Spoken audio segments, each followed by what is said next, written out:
So let's get a little bit deeper into, I finished my pre-work inspection, I found an active nest. What do I need to know about that? So what we previously had talked about is if you are removing that tree, removing that branch, removing the shrub that the nest is in, that's 100% chance of impacting it, right? That's pretty clear cut. We're gonna try to leave it for a few weeks, let the young leave, and then we can go ahead and do our work at that point. If our work is really far away from that nest, we're going to go ahead and do it. We think we're well outside the buffer, and we'll talk a little bit more about buffers today. And we're pretty unlikely to impact these nests, so we're going to go ahead and complete our work, again, pretty straightforward. What's less clear is if we want to work near a nest, our project is near a nest, and we're not sure, we won't be physically cutting the branch out of the tree, but us being up in the tree may be enough to disturb that nest enough that the likelihood of success decreases, right? Some chance that that nest gets abandoned or something else happening. So this is difficult to predict, and what I've said is what's best to do is bring in a wildlife biologist. But we're going to talk a little bit more about that today to give you a little bit more context around that and help you make some decisions, but also encourage you to bring in wildlife biologists when you're finding yourself in these sorts of situations. So the reason why we focus on nests, I think, are two main reasons. For most of a bird's life, most of all wildlife life, they're pretty good at avoiding us, right? Could you imagine trying to catch a hummingbird out in the wild while it's flying around? It would be impossible. But when they have this hummingbird nest on the right here, it is stuck in one location. And so us being able to cut that branch and harm wildlife greatly increases when they can't move, when they're confined to this one location. And also, they are just so fragile. Like, look at that little hummingbird bill sticking out of the nest, or that little fluffy robin down in the bottom left. They're so delicate, and it would just be so easy to harm them at this stage, rather than you see that big adult robin. It's quite strong, quite able to sort of tolerate a little bit of impact. And so let's talk about our tree care activities. So how would these wildlife perceive our tree care activities that we're doing here? So I'm going to work on unsharing my screen and sending it over to Courtney because she's got the next slide, but I'm going to just keep talking about this one. Just memorize everything on the screen right here. So I think the main things that we do to impact wildlife are we come into their territory, right?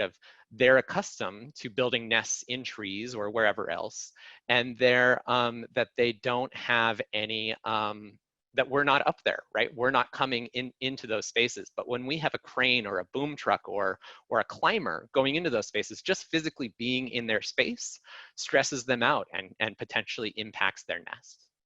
And the reason that we're up in these trees is normally to remove vegetation. So when we're looking at this eucalyptus in the upper right, we could imagine that maybe there was a nest in the eucalyptus on the right, and they removed the top of it, they topped it and removed all this vegetation, but they didn't actually touch the nest.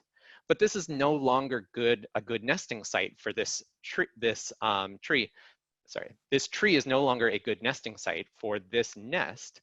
And so we've really altered the ability of them to be able to have a successful nest on this site. So we really don't want to be removing vegetation in the tree that these are nesting in. Finally, the noise and sort of vibrations that we create, right? We're working with noisy chainsaws and noisy chippers and things like that. So I'm mostly focused on the noise aspect because that's the one that affects sort of furthest away. And when we start imagining these buffers of being like 100 feet, right, we're really talking about this noise and disturbance and activity, and that's the sort of parts that we're most concerned about. And what we're worried about are sort of two things. One is the nest failing. So the, the parents may totally abandon the nest, right? May say, my life is being threatened. I'm going to take care of myself and leave the young to die. That's what we're most concerned about. But even if that doesn't happen, even if we're just stressing out the adult and making them fly away for a few minutes, a few hours, something like that, these eggs need to be constantly incubated, and the young need to be fed all the time and sometimes cooled and sometimes warmed up. And so just a few hours of not extreme exposure or not being fed or things like that can be really impactful to these young wildlife and make the nest much more likely to fail. I remember when I was volunteering in the baby bird room at my wildlife hospital down in the Bay Area, we would set timers. There'd be all these timers set so that every 30 minutes you could come over and feed the baby birds, right? They need to be fed all the time, sort of constantly.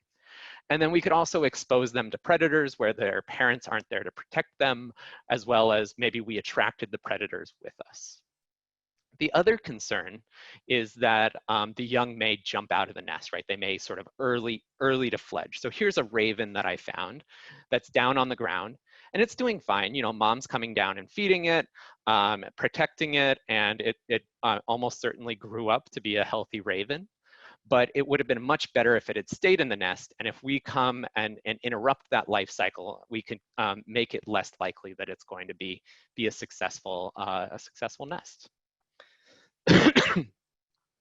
So the way that we deal with this, our main approach to try not to impact nests in this way is to establish a buffer. So this is generally a 3-dimensional, sometimes it's just drawn in 2-dimension space where we're not going to work and we're going to let them complete their life cycle while we're doing things outside of that buffer zone. And we've recommended buffers for California in our best management practices. They're right here at the end of the book, one of the last appendices. And I don't think these are going to change as we incorporate Arizona and Nevada into it. I could be wrong about that, but we negotiated these numbers and what they should be with the US Fish and Wildlife Service. So they're a federal organization. I expect that to be pretty consistent across the country, but we'll just see what happens. But generally speaking, if you don't know what sort of bird you have or whatever, for most birds, we're probably going to use about a 100-foot buffer, and it depends on the species and the site and all sorts of different things. But think about it this way for now. And then 300 to 500 feet for raptors. So being able to tell the difference between a raptor and all other birds would be important to do. I've got a truck pulling up to my house, so my dog's going to start barking. There it is. Okay. And so here's a project that I worked on in the Bay Area. And so these white dots are all trees here. And so we could imagine that we find a nest and we're like, oh, we need to create a buffer, shut down the site, not work in this area. It'd be pretty different if we found, let's say, a finch nest in the corner, right? So we can have a relatively small buffer and we can continue a lot of our work. We can do all the tree care sort of outside of that blue area, while leaving the blue area for a couple of weeks until the young leave.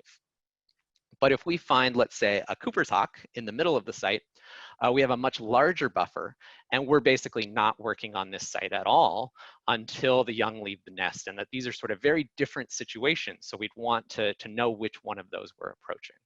So a good way to know which one of those we're approaching is to involve a wildlife biologist.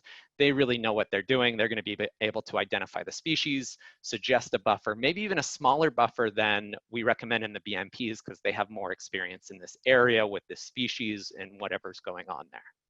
They can also help us work in those areas more effectively rather than just saying no work at all.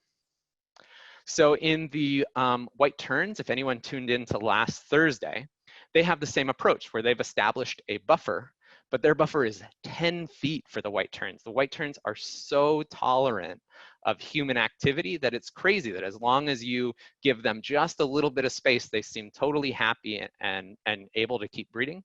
Most species are not like that. Almost all of them we're recommending like 100 feet or something like that. Very different ranges than the white terns, what they're recommending in Hawaii.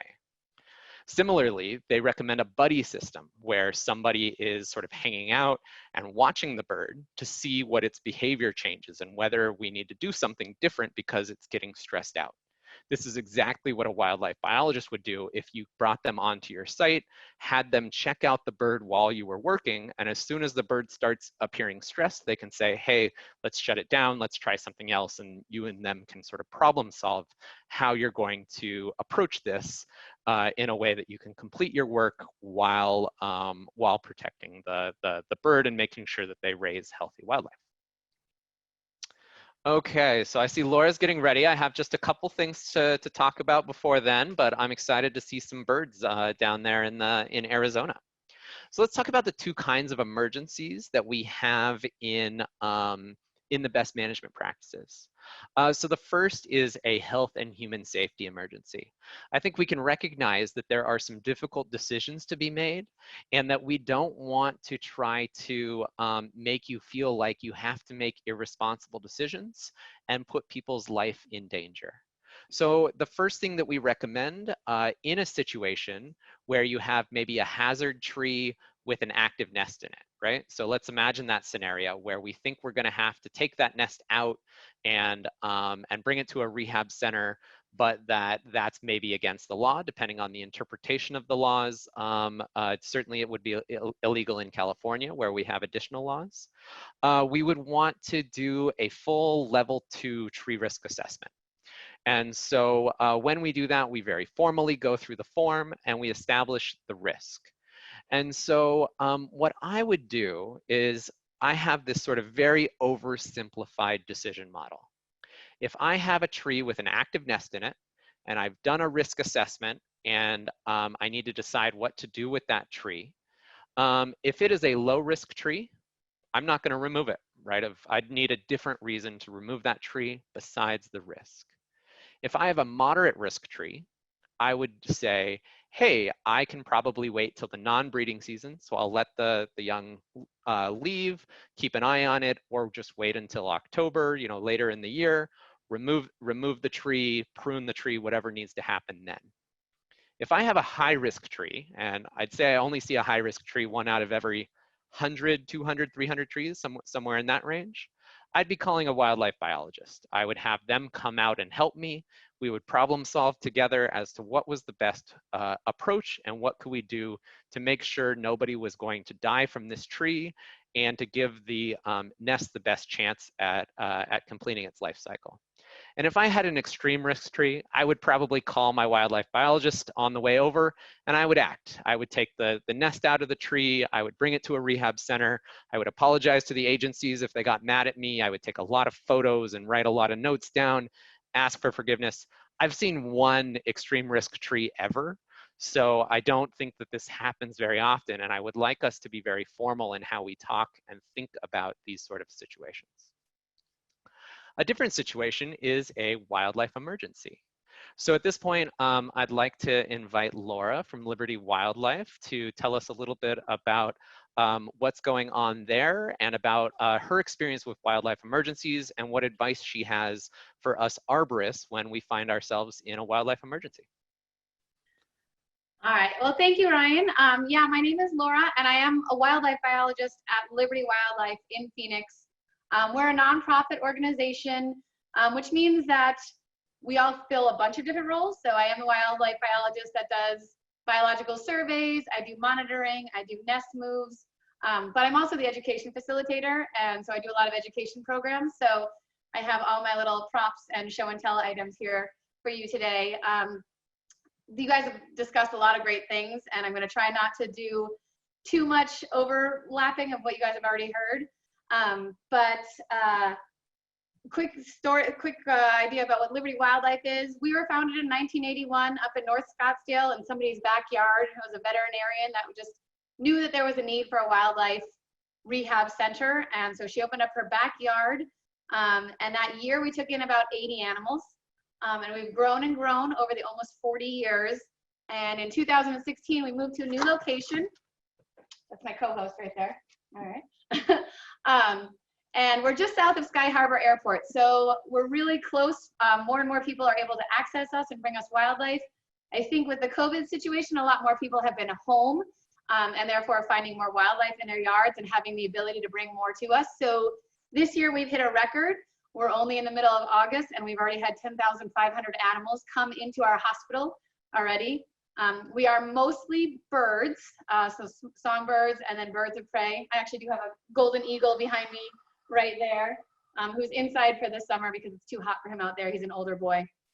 But we do also take mammals and reptiles and amphibians, basically any native wildlife that needs help. And our goal is to rehabilitate them and get them back out into the wild.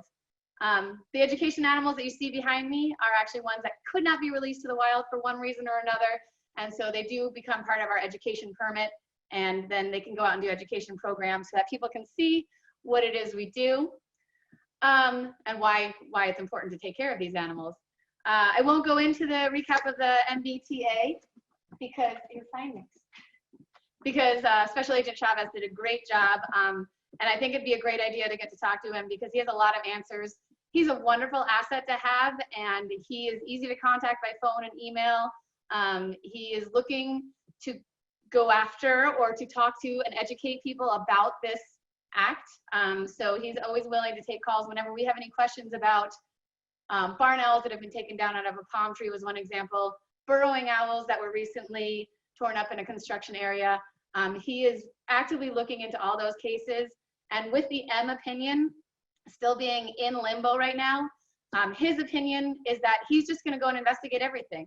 And he's going to get all the information he can, all the evidence that he can, talk to everybody involved, and then go from there to determine whether it was an incidental take or if it was a known take, and play it step by step at that point. So that's what I talked to him about a week ago after that ruling came out. He's still going to be investigating as much as he can, and he wants to. He's looking for things to do.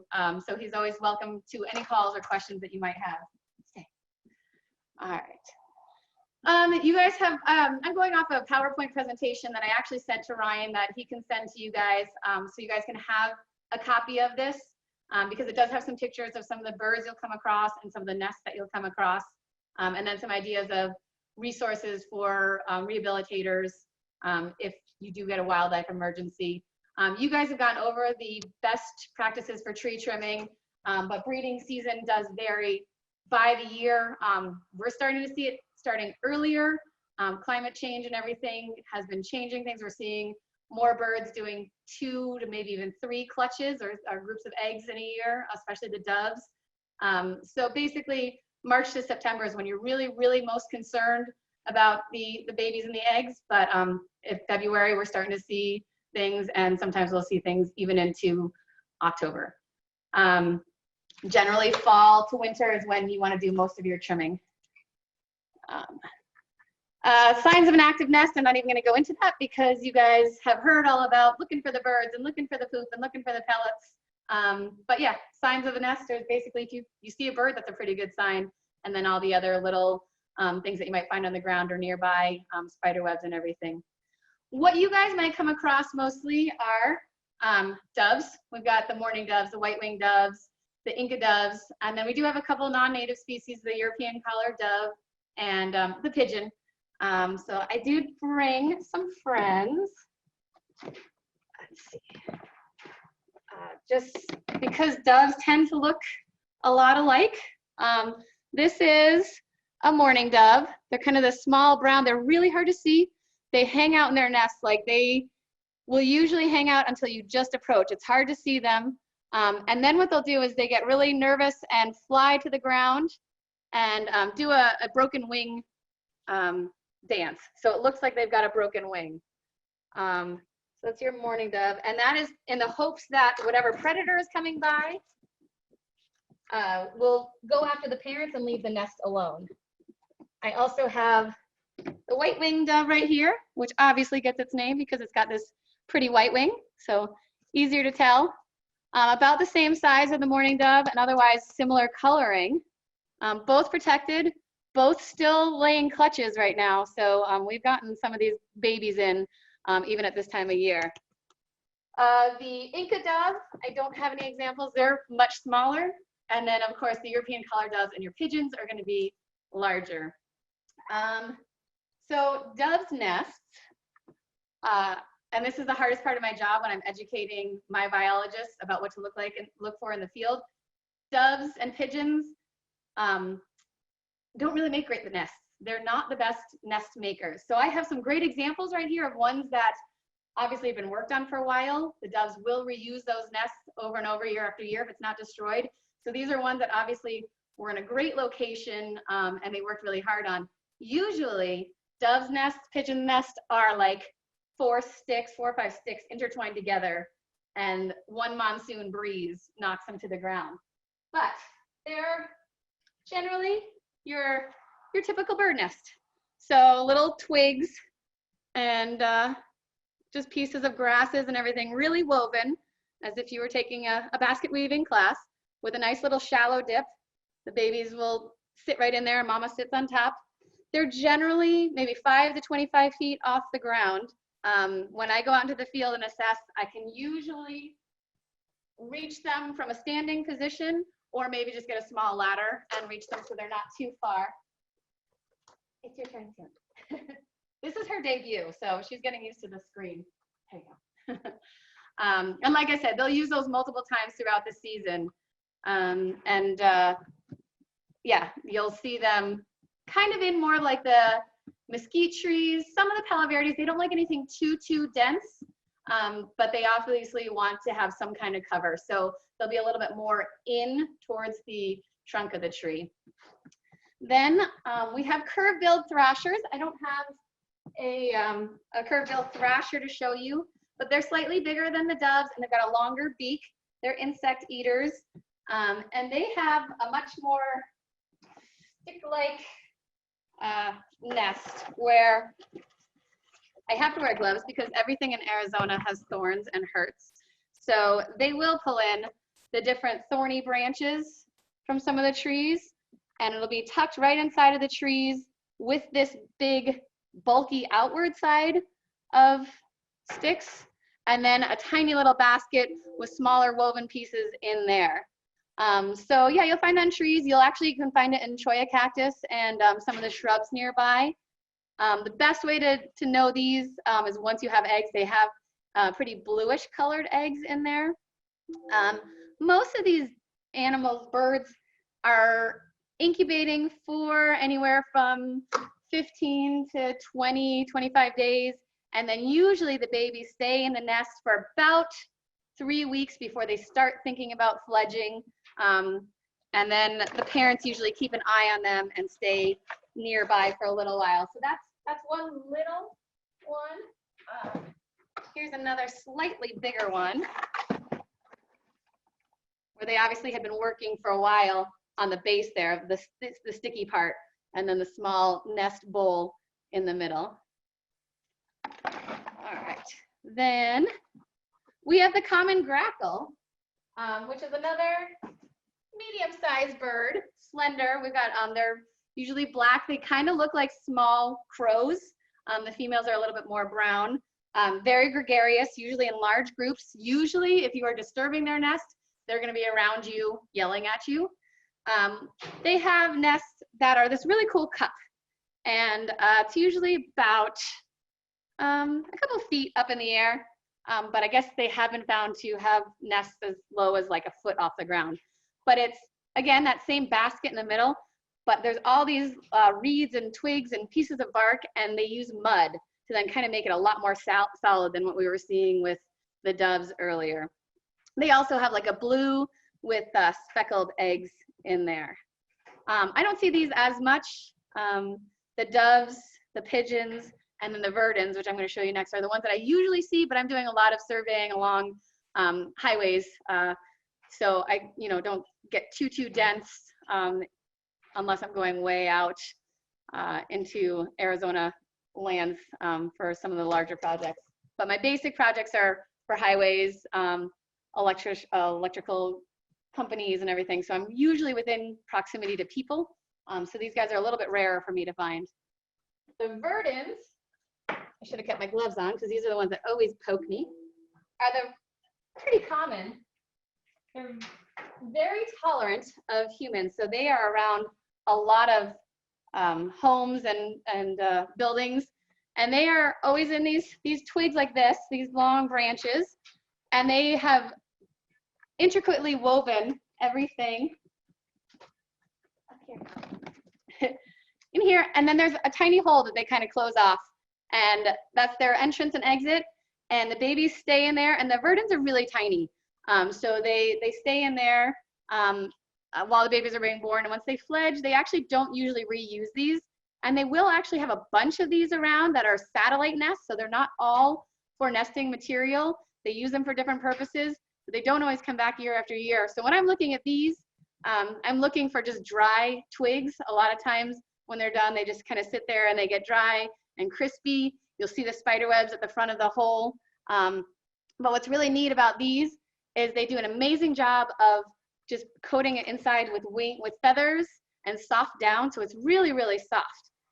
As a wildlife biologist, you know, I usually am sticking my gloved finger in there to see if there's any babies.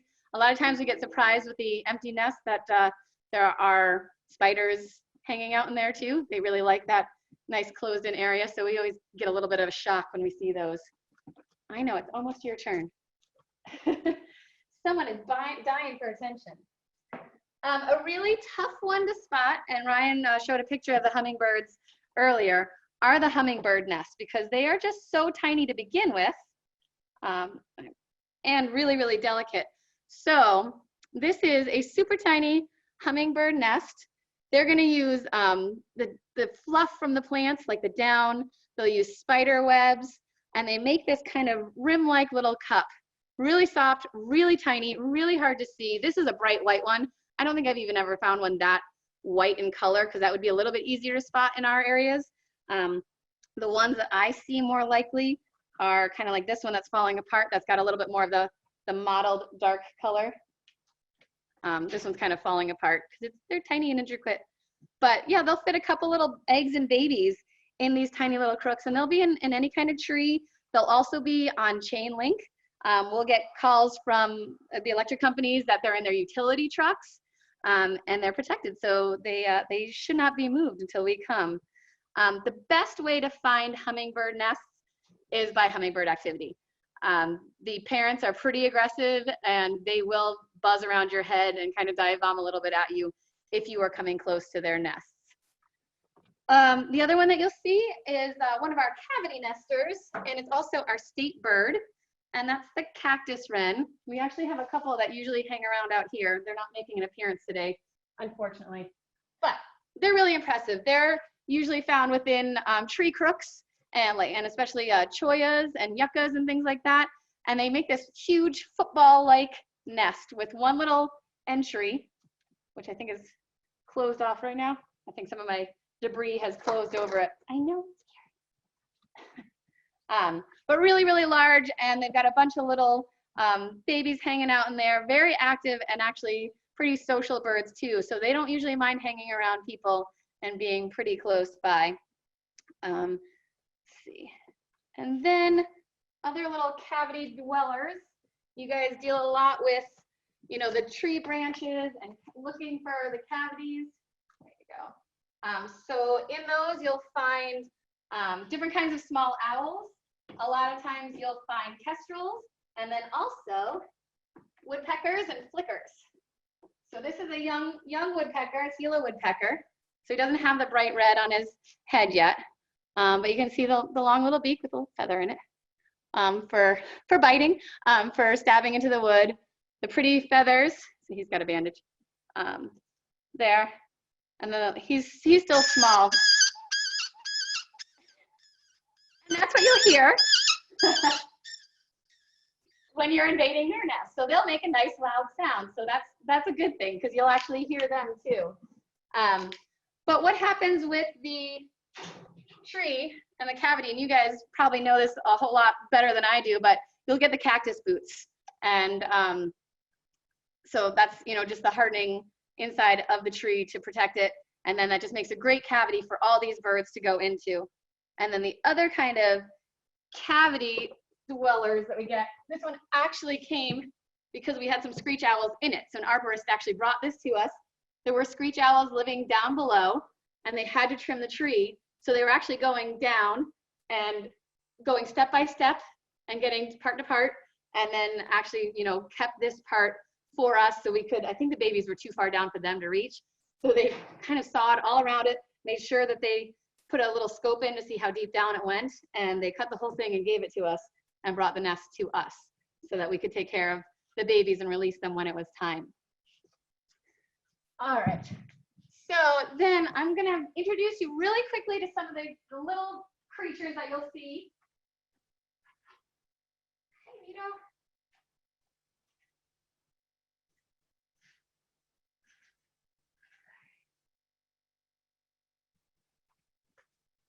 And Special Agent Chavez actually had a picture in his presentation of this one, but this is one of our cavity dwellers. And this is a male American kestrel named Vito. They are the smallest falcon found in North America. So we get them in, a lot of people think they found a baby eagle or something, but he's actually just a little tiny falcon. All right, you're gonna be right here. He came to us actually as an imprinted bird. So that's actually a really great lesson for you guys. If you do find any birds of prey, get them to a rehabilitator as quickly as possible, especially when they're young, because we don't want them to associate humans as friends or parents or the people to go to for food, because then they'll never be able to be released. So the American kestrel doesn't get any bigger than that. They are bird eaters, so they're super fast flyers, but they'll also catch bugs, different kinds of insects. They'll go after small mice and little furry things like that. Lots of people are surprised when I tell them that they're all around and they've probably already seen a kestrel. They're very common. They hang out on the telephone wires all the time. And this is the male. He's got a lot more coloring than your female would. He's got the pretty blues on his wings and his head. He's got really cute little freckles on his chest. And then he's got nice, turn around and show them, nice dark brown with black on the ends of his tail feathers there. The females are going to be a lot duller, still beautiful, but they don't have the bright blues as much. They have more of a barring along their chest, or lines along their chest of a brown color, and same with their tail. We always like to tell everybody that the girls have to be able to blend in with their nest, whereas the boys get to be a little bit prettier because they have to impress the females to catch a girlfriend. But these guys are very vocal, so you'll usually hear them calling. They are on a decline in the United States, and Fish and Wildlife, Arizona Game and Fish are really looking into why that decline is happening, and they're trying to get people to put more nest box up for them to try and promote their return. But this is Vito. So I'm going to move up in size and get another little creature before my co-host gets to go.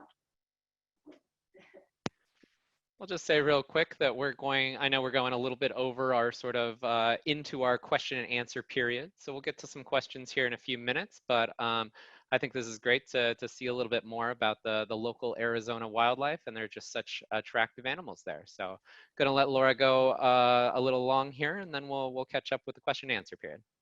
Go as long as you want, Laura. I'm enjoying this thoroughly. Okay, good. I figure show and tell is always fun. All right, so this is Stella, and she's a Western Screech Owl. Really common owl here in Arizona.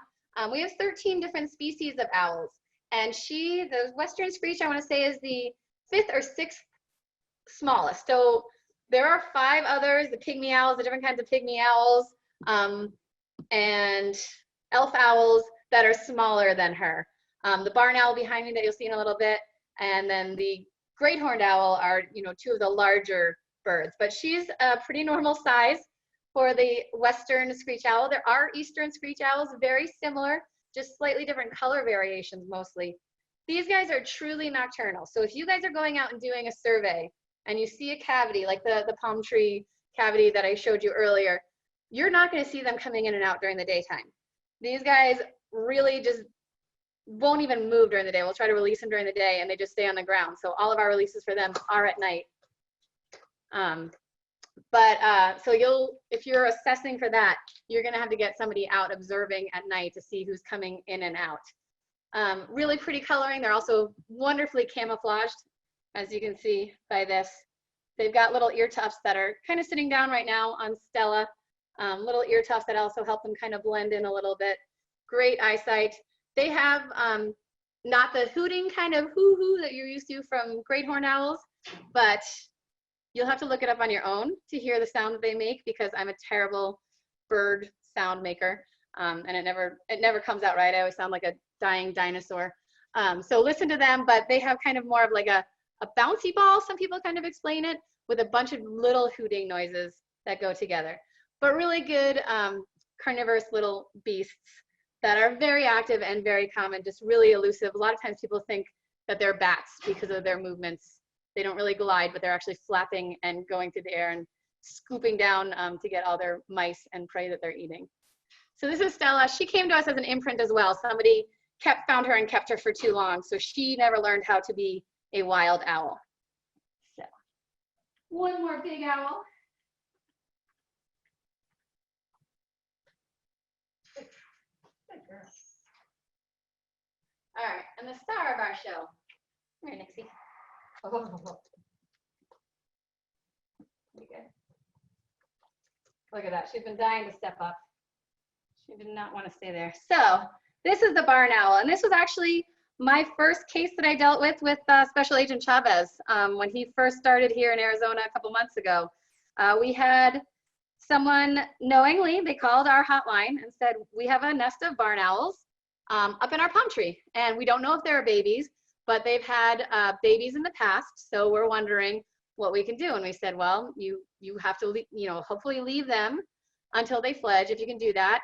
If you cannot do that, you've got to get a permit from U.S. Fish and Wildlife to get them removed, and then you have to have them safely removed. Whether they had a landscaping crew that could climb up and get them and bring them to us, or critter control kind of company, different people, wildlife biologists that had the means to get up a tree. Well, then, unfortunately, that person did not follow those directions and cut down the palm tree, let all the babies fall to the ground, and then called us to pick them up as a rescue for injured birds. So we did pick them up. One of them died right on scene. Two of them were so badly injured in the fall that they had to be euthanized once they came to Liberty Wildlife. And then two of them did actually survive and are getting released back out into the wild. But that was one where I called Special Agent Chavez, and he got all the notes that he needed and was talking to everyone involved. And I believe they were writing a citation to the guy. I haven't heard an update lately. But these are really common. And I think the important thing with birds, and especially birds of prey, is that your community is always watching. They know when they have babies, they know when they have nests. And so they are going to be watching you when you start impeding on their lands. And the bigger the birds, I think, the more attention the community is going to give, and the more trouble you'll get into if you don't follow the right rules. But besides her making kind of the noise with the equipment that I have, when she makes those flaps, she's the silent flyer.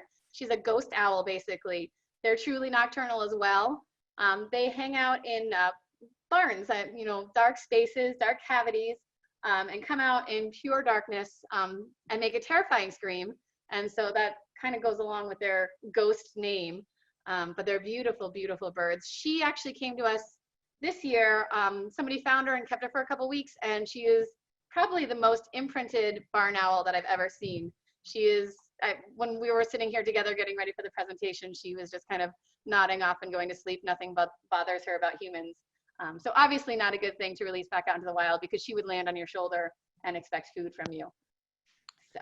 And Laura, what advice do you give people when they think they're having a wildlife emergency? Should they scoop them up and bring it in? Should they call you first? What's the right thing to do? There's a couple. It's never easy, because there's so many different ways that you can handle each situation. We have a hotline here at Liberty Wildlife that you can call from 8 a.m. to 8:30 every day, and they can give you advice. So generally, and this actually runs perfectly into my next little bit, you want to assess the situation. And if it's something small, like a dove or anything like that, check and see if it's fallen from the nest, if you can get it back to the nest, if it's going to be one that you can leave there and allow the parents to raise the babies and fledge them. There is an old myth that birds can smell, and if you touch them, the moms won't come back. It is a total myth. Really, birds don't have a sense of smell at all, so they will come back for their babies. So it's best to put them back in a nest, and then observe to see if the parents come back. For the birds that I picked up earlier, the small ones, obviously I was using my bare hands. If you're kind of skeeved out by touching wildlife, you can wear just light gloves to pick them up. They're generally not going to hurt you. You saw the little woodpecker nipped at me, but it doesn't hurt. There you go. And then with the raptors, she's very gentle. Like I said, she's very imprinted. So I just use my hand with her. But with a real raptor, That's what they're going to protect themselves with, their feet. And so I had my, oh here, this is my prop for this part. So if you find a raptor on the ground, they're not going to be something that you can just like grab and hold. They generally will flip on their back and show these things to you. And you don't want to grab those because they will ratchet on. They hold on and they ratchet. And it takes work for them to mentally tell them to let go of you. So they're holding on really tight. They have much more strength in those talons than we have in our hands. So what you can do in that situation is if you have a towel or a shirt and you could throw it over them and kind of blind them a little bit, that also calms them down when they can't see as well. And then you don't need the raptor gloves that I've been wearing. Almost all of us rescuers just carry these good old like welding gloves and thicker gardener gloves. And we have those ready. And then what you do is you just approach and you just make sure that you are kind of covering the feet. So you can take that pointer finger, try and go in between the legs. And then once you have a good grip on that, kind of right in the middle of the leg, you can hold them like this. The feet are then protected so the talons aren't going to get you. They might flap their wings and you just kind of hold them out. But then once they kind of bring them in at one point, you just kind of hug them like that. And again, that's where the towel would come in really handy. So you can wrap them in a towel too to keep them calm. Best thing for you guys to have on hand, besides those gloves, is a box of some sort, just for easy transporting. If you have some of the smaller birds, you want to get them in as quickly as possible to a wildlife rehabilitator because they do need that warmth to help them grow. They can't regulate their own temperatures when they don't have all the feathers. Simple things like nets we just keep with us, small for the little birds that are getting away, a little bit larger if you have some of the bigger ones. Really all things that you can get at Home Depot or things that you guys might already even have in your trucks. Don't give them any food. Really the best thing that we tell people to do is put them in a box. WDQ is our go-to, warm, dark, and quiet. Especially the babies, they might aspirate if you try to give them water. You might try and feed the birds and it's the wrong thing, or if they have an internal injury or something with their crop, you might hurt them. So really the best thing to do is to just put them in that quiet box and get them to a rehabilitator. That is a resource that I'm sending to you guys that has different kinds of rehabilitation centers throughout Arizona. And I got that list off of Arizona Game and Fish's website. So you can always go to look at their page too. Yeah, basically, that's all I really have to say.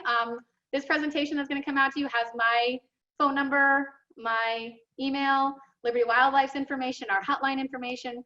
So hopefully you'll be able to get any questions that you might have answered. And otherwise, Ryan, I'm good to answer anything that's getting thrown my way. So at that point, at this point, I'd like to say, Jillian, what do you want to talk about? What questions do we have up there? Everyone, feel free to stick around for as long as you want. We'll probably be here till about 12:30, but we'll just see how many questions we have. But if you got other things going on, feel free to drop off, and we'll see you next time.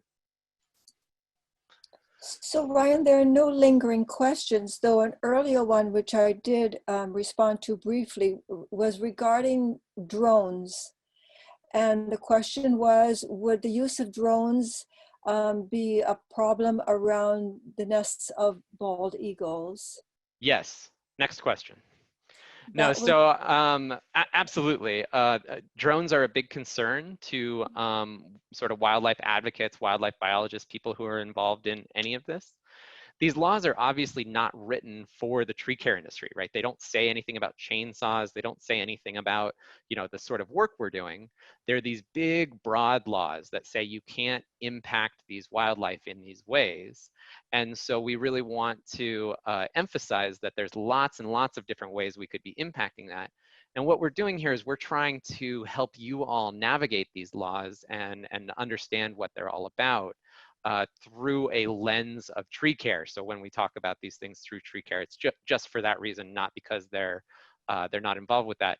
You know, big impacts to birds are, you know, windows in buildings and cats and windmills and other sort of electrical production sort of things. So there's lots of ways to impact wildlife, and we should be thinking about those and trying to navigate those. We're focused here on tree care for you all.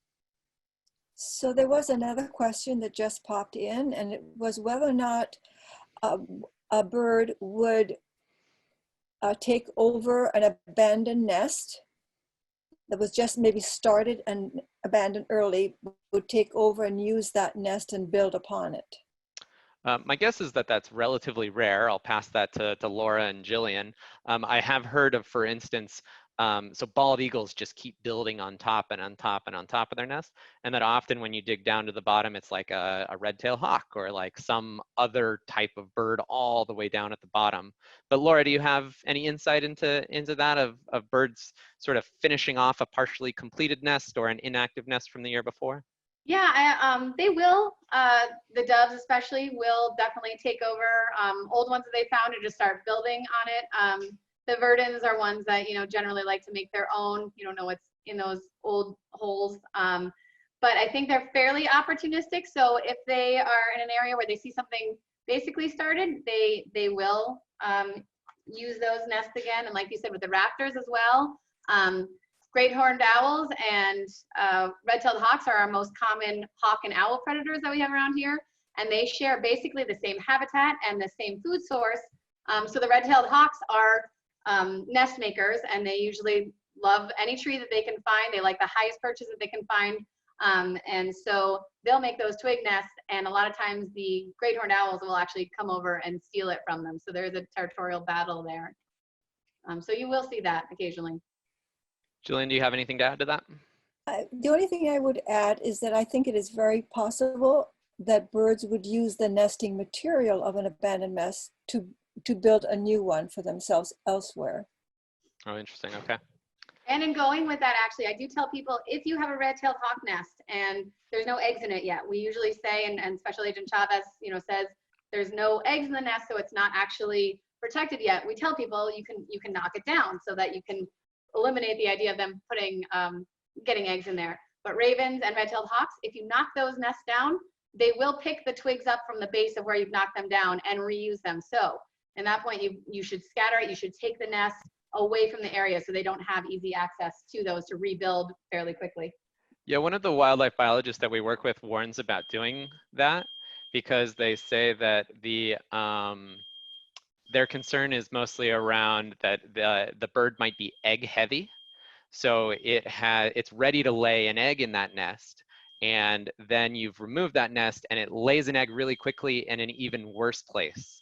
Yeah. And that's happened to them several times on projects. My smoke detector or something's going off. So if I run away. I was just going to say, I was like, hold on. I assume everything's okay out there, whatever. And that, Ryan, that's true. I mean, we would always prefer to leave the nest there because of that. So we would prefer, obviously, but in the case with the electrical companies, if they're on the power equipment, they have to remove them. And then unfortunately, yes, if the bird is egg heavy, she's going to have to go lay elsewhere that is probably not as protected, and that egg will probably fail. Great horned owls are better at finding other locations than the red-tailed hawks, which really like that nest. Did we lose Jillian? Jillian, what else do you want to talk about? I had a question for Laura, actually. So in Nevada, I don't know if you were here last week, but we learned that there were only 3 wildlife rehabilitators in Nevada. And that changed the dynamics quite a bit, where in our best management practices in California, we really recommend calling, connecting with the wildlife rehab to ask questions, but that they don't have that resource. They're just like, you're sort of on your own to figure this out. How many rehabbers are there in Arizona? What's the community like? What can you tell us about the sort of state of wildlife rehabilitation in Arizona? Yeah, there's probably about 10 different rehabbers throughout the state of Arizona. Some further down towards the Tucson area, a couple out by Lake Havasu. There's the Humane Society out there, and some further up north. There are a bunch in the valley area, depending on what species you're looking at. If you're looking at mammals, there's Southwest Wildlife. If you're looking at birds, you've got us, you've got Wild at Heart, Raptors Inc., East Valley Wildlife. So going to Game and Fish, they have a really great site there that has a key that says, what animal they care for most, if it's mostly birds or if it's mostly mammals. Most of these places have their phone numbers listed. Now, some of the rehabbers are just, East Valley Wildlife for one is usually just one person out of their home, and then they've got a network of people to call. So it can be hard sometimes to get a hold of people. You may have to text message them. You have to maybe leave a message.